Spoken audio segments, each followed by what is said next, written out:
Amigas e amigos, em respeito ao povo paraense, a minha história e 50 anos de vida pública, eu venho esclarecer a questão da inelegibilidade que me vem sendo imputada e da qual recorrerei até a última instância, sempre na esperança de que, mesmo nesses tempos estranhos que vivemos, ainda exista algum espaço para que se faça justiça nesse país.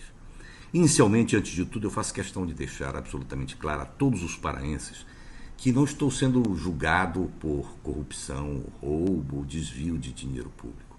Não, longe disso. Apesar do esforço dos nossos adversários para nivelar nosso comportamento ao deles e nos colocar no rol dos políticos que se serviram e servem de recursos públicos, não é disso que se trata.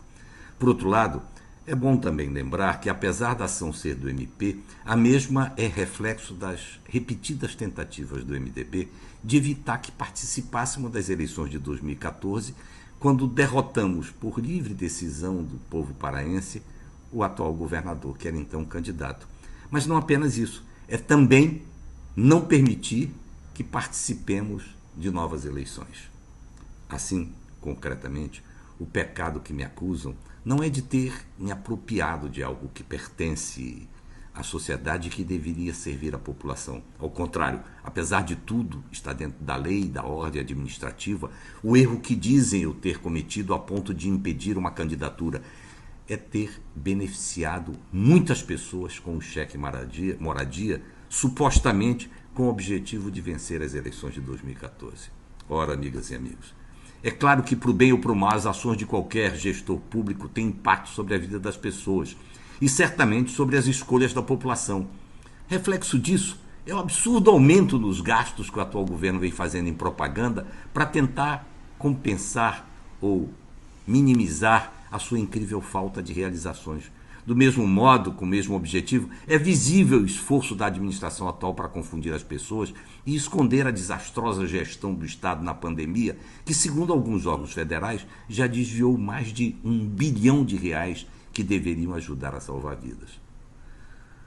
Amigas, quem participou das eleições de 2014, assistiu os debates, viu o comportamento dos candidatos, sabe muito bem que o abuso do poder econômico não foi praticado por nós, o que inclusive foi reforçado depois com as revelações da Lava Jato que apontaram o atual governador envolvido em corrupção. E jamais, quero repetir, jamais sequer citou meu nome. Amigas e amigos, criamos o cheque moradia em 2003 para atender os servidores estaduais com renda familiar inferior a 3 salários mínimos. Mas diante do sucesso, ele foi sendo expandido e inclusive em 2003 foi transformado em lei. O nome algumas vezes pode até causar certa confusão. Cheque. Mas não era uma distribuição graciosa de recursos públicos. Pelo contrário, era a condição de dar às populações vivendo em situações de risco precária, com baixa renda, a condição de melhorar sua casa. Então, era, na verdade, um direito, um documento que a população trocava por material de construção e, a partir daí, com a ajuda dos vizinhos e familiares, reconstruía, ampliava a sua casa. Durante os seus mais de 10 anos, beneficiou milhares de pessoas em todos os anos dos nossos governos.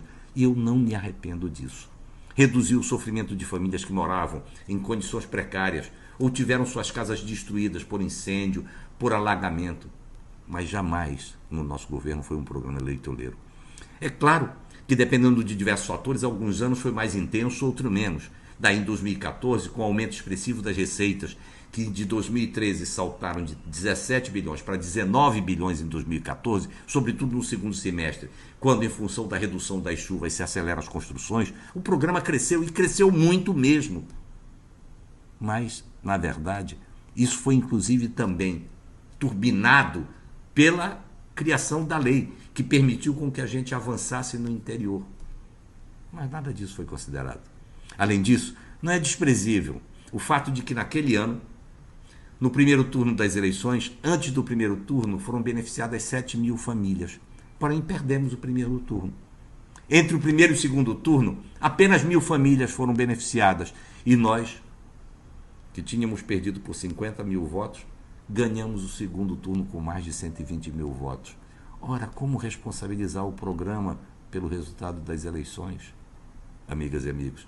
Confiante que a verdade é sempre teimosa e acaba se impondo, eu agradeço as manifestações de solidariedade e carinho, reafirmando o meu compromisso com o nosso Estado e a nossa gente, mas desafiando a oposição a demonstrar que a população errou ao nos conferir aquele mandato. Mas como fazer isso? Mostrando os feitos do atual governo e comparando esses feitos com as mais de 500 obras que nós fizemos juntos, nós, nossa equipe e cada um dos paraenses, a quem eu sempre agradeço.